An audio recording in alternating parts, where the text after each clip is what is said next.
curse at full strength. All three members for the first time probably since September of 2015. They're up against a new trio here in GALLI, an unorthodox alliance. What will happen when the curse meet a new challenge? It all starts GALLI right here tonight. Sunday night, July the 10th, live from the 5-Star Swap Mart in Villa Park, Illinois. A lot of intriguing matchups. We have the very monstrous and dominant alliance of the Curse, Mojo McQueen, former Underground Wrestling champion. We have Draconis, the former Underground Wrestling independent champion. Ovirload, a former GALLI Junior champion for a long period of time. Dominated the division for a while before losing the championship in a multi-man ladder match. Did not get pinned, did not submit to lose the championship. The other side, Will Moah returns. We haven't seen him since, if I'm not mistaken, Beer Fest, November of last year. Brown Sugar, Azucar Morena, a part of this alliance, as well as the high-flying, agile, innovative offensive maneuver leader, Stephen Wolf. The shooting star presses, beautiful eclipses off the top rope, double stops. We've got a big-time beatdown already. Even before this match started, you could tell that as soon as Stephen Wolf walked out among the fans and the Curse heard the response, they wanted to get up on him as soon as possible. Both Wolf and Azucar Morena duck and deliver drop kicks. And a bump handle kick sends Mojo McQueen to the outside. Ovirload has been an infrequent member of this team, and the more dominant one has been Draconis. Wow, land, double flipping Tope Cornelius over the top, but Mojo McQueen caught Azucar Morena, but Stephen Wolf uses a beautiful bicycle kick to help Azucar Morena take down McQueen. In the ring, it's Draconis against Will Moah. Draconis, 1 day removed since losing the Underground Independent Championship, so he's not in a good frame of mind going into this matchup. For a while, he was one of the most dominant members of the Curse, if not the most dominant. He's up against a very big, large adversary who has a very ample posterior as he just knocked him with his bottom down onto the mat. Big backsplash, he even overstepped, almost overlooked. Took a huge leap off of his feet to jump in the air, try to land the backsplash with most of his body weight, but instead only crashed his upper back and his shoulders down onto the chest of Draconis. It's a little ironic that it's the team that has not teamed up with one another before that has scored the advantage in the early moments of this match. As it seems as though Wolf, Azucar Morena, and Will Moah are all on the same page. How long will that last? Ovirload intends to slow things down to eventually bring all the momentum back to the Curse. Ovirload's last match in a GALLI ring was up against J.J. Garrett, who incidentally was the man who defeated Draconis to win the Underground Independent Championship, if I'm not mistaken, last night. So I go loco if I have all these details on the affirmative. So maybe there might be some animosity or some jealousy among La Maldicion. Will they be able to work together as a unit, because they've been primarily wrestling in tag team matches and individual matches for a long time now, instead of working together as a unit. Nice snapping wristlock takeover. Ovirload gets a quick advantage on Stephen Wolf, but Wolf immediately shoots back to his feet. New tag team on the scene. Wolf has been in a GALLI ring a couple of times in the past, and he's shown us some great signs of some excellent offensive flurries in this ring. A howl out to all of his fans out here in Villa Park as he climbs from the second to the top of the next takeover. Very nicely done by Stephen Wolf, the leader of the pack. Look at this, Wolf has caught himself along the ropes. He's inviting Ovirload into the ropes, but Ovirload takes the fall to the outside. Wolf outsmarting Ovirload, but watch out behind him. He's got a huge adversary behind him. And Mojo McQueen, oh, he tried for that handspring backwards elbow smash. It was countered as McQueen sends Wolf into the opposite corner where the partners lie. And check out this matchup. Azucar Morena redefining what cruiserweights are all about.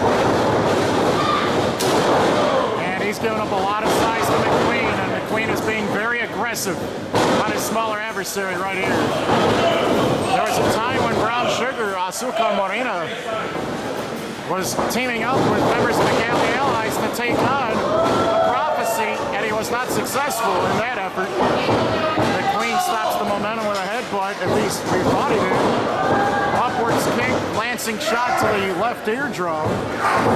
As Azucar Morena is trying to use his kicks and his strikes. But he's got to move quick in there because if McQueen is on his feet, he is deadly in terms of his striking and in terms of his strength. Over and over again, he tries to twist his wrist as now he's climbed himself over the top rope. Great balance. He's knocked it off.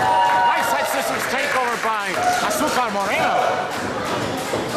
Incredible opening sequence here. And I thought, well, these are just going to walk right through these three, and they have not. They have had a heck of a time trying to deal with these new opponents. Nice splash off the top. Queen powers out at two very easily. So there is still a lot more life left in the curse than is led to believe.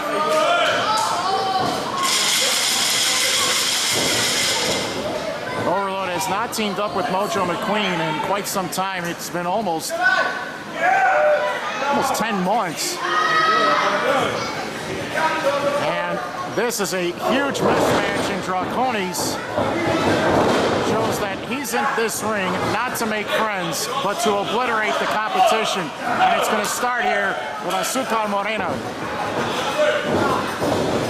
And here's the opening. The Curse have found the smaller man, and they're going to try to attempt to suffocate him and prevent Wolf and Moah from re-entering this match. The taunt from Ovirload sends in Wolf, and Moah getting into the face of the referee as well. And the Curse continue to take turns on the fall, and Azucar Morena, who's now struggling for dear life, can't see his partners either. Continue to obliterate his lower back. There is a power struggle among the members of the Curse, but can they work together to defeat their three adversaries tonight? That's one question that has risen. Will Mojo McQueen ever reach the pinnacle of dominance that he did in the past 2 or 3 years again? Not just in underground wrestling, but in GALLI as well, because he's been on a bit of a losing streak too. And that's been a talking topic among many of the fans as well. At what point will Mojo McQueen continue to use that box of tricks, or maybe even add to the Curse to try to score an advantage to have his factor almost dominant one in the bunch? Brown Sugar nearly won this match. Wow. You saw how close that was. Wolf almost reached over the top rope to make a tag to the back of Azucar Morena. That blind tag would have been declared legal. Although technically tags are supposed to be made in hand-to-hand format, but if the tag can be made using another part of the body, it's up to the referee's discretion. A tag has been made. Here's Wolf as he springboards off the top rope. Whoa, and he leapt over. Judge the distance, jumping over the top of Draconis, and he could not stop these kicks and knees and strikes. Wow, look at the quickness of Wolf. He's got Draconis down to a knee for a moment. Oh, what a cheap shot, and then the big boot by Draconis puts Wolf down instantly. That's the timing of a well-oiled machine, a timing of a trio of individuals who know what one another are thinking at all times and continue to know exactly where their target lies. And look at the viciousness in which Overload and Mojo McQueen continue to dominate Wolf in the corner. What is this? What is this cursing-like dance supposed to be about? Draconis apparently was sending signals to some of the fans who were distracted and making noise in his general direction, and he had something to say about it, or maybe non-verbally made his claim as to what he thought of it. In terms of high flyers and in terms of new talent, Stephen Wolf is among one of the best, but he's in the ring against a former long-time champion. He got the man down, but he couldn't hold him down. That was the problem. And again, it just continues to look like, to me, that it's too much for Wolf to handle. Wait a minute. Crucifix pinning attempt. And you can't take your eyes off this target. Now he's blatantly trying to choke the man while he's down. So the cursor showing here, they're willing to break rules to win this one. Any means necessary to win this bout. Everyone wants to win every single time out. This is just as important of a match for them as any other. We haven't seen Stephen Wolf since Mole de Mayo, when I believe Wolf teamed up with other members of the GALLI Allies to put away members of the Revolution and $1 Billion Empire at the time. Look at the power of Mojo McQueen with this high delayed vertical suplex. Even squatting with before dropping him as hard as he put onto his back and neck. Whoa, barely got his left arm up. It has been rather one-sided for a significant period of time. The cheap shot by McQueen has enraged the Savage. And Andy Long's doing what he can to restrain Will Moah. And Moah understands, or does he understand, that if he tries to assault the referee, this match will definitely end immediately and there'll be a disqualification instantly. Kneecaps again are the demise of Wolf, who can't show us any superhero tendencies because he's being triple teamed badly all over this ring.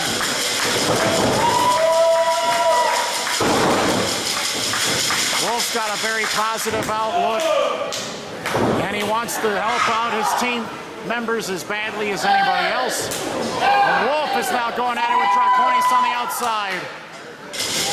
Now, if a body exits the ring, that was a perfect opportunity for Moah or Azucar Morena to enter the ring, because if this match is Lucha Libre rules, you can swap out participants because only one member of each team is necessary in the ring at any given point of time. But Wolf elected to jump back in the ring before one of his teammates could, and that could have been the biggest mistake that this young man has made yet. Maybe a rookie mistake for him, considering he's in a GALLI ring. Under Lucha Libre rules, he might not be totally familiar with the tag team rules in this company. Both men in a dangerous position. A high-risk district. The elbow to the neck knocks McQueen right off of those middle ropes. That middle rope right down onto his back. And Wolf from the outside. There it is, the springboard stomp. Is that the eclipse of the moon? Is that the total eclipse? It has put McQueen down. And check this out. We've got a struggle here as both teams have a one-man down over against Moah now. Clobbering right arm, Larry. Elbow smash. This Savage is out of his mind. He missed it with the clothesline, but he caught Overload. Look at his power. There it is. That's one of his signature moves. Revolutionary slam. But Draconis interrupts it immediately. And that silences the crowd. Drop toe hold. Moah lands on the middle rope. It's Draconis to the ropes. Tries for the swivel kick. only connects with one of his two legs, but Moah's down. It did the job temporarily. Wolf connects with a boot between the ropes and the turnbuckle supports. Check this out. Draconis is not moving. Wolf is climbing up. He's going to take a huge chance here. He's going for all. Watch out! Shooting star press! Could this be an upset? Oh, McQueen won't allow it. He won't allow it for a second. Not this! Oh, for goodness sakes, he flatlined him on his face. What's Azucar Morena gonna try to do here? This might be the last hope. He stuffed him down. He planted him on his head. Now Azucar Morena's gonna take flight. Watch this! Another frog splash! This time it's Overload breaking it up. Oh, there should be a disqualification. How many times are they allowed to break up each other's pinning attempts? This isn't right.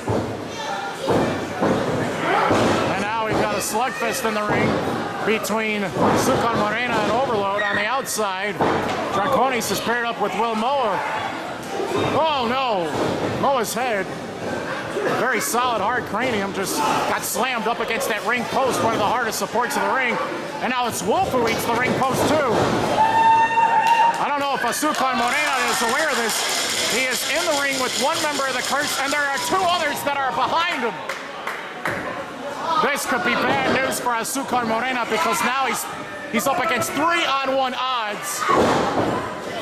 Oh, this is a problem. This is not going to end well. Oh, no. Don't tell me they're going to try this. He's by himself. Oh, for goodness sakes. Kneecap, neck-breaking, power bomb. The Curse that destroyed Azucar Morena. Señoras y señores, aquí están los ganadores. Ladies and gentlemen, here are your winners of the opening contest. El Tyrant of Technology Ovirload. El Rey de Voo Doo Mojo McQueen. El Fuego Sorcerer. The Firelord Draconis. The Curse. La Maldicion.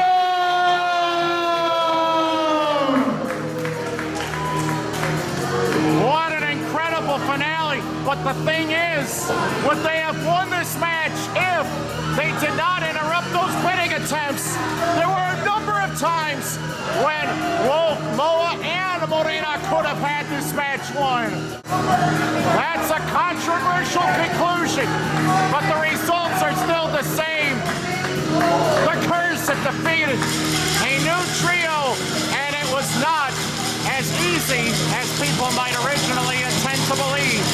Azucar Morena might never be the same again. Instead of brown sugar, he might turn into some other kind of sugar. And I am afraid to find out what color that might be.